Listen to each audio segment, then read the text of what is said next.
guys! Good morning! Magluluto tayo ng itlog na may gulay. Tipid budget muna tayo ngayon.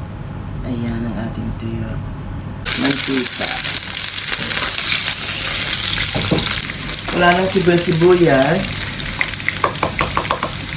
Padaanan na natin ng mantika.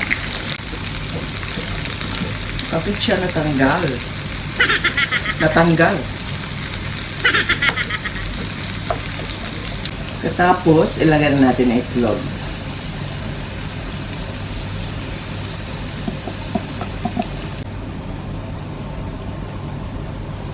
Dahil natin siya maluto. Yan.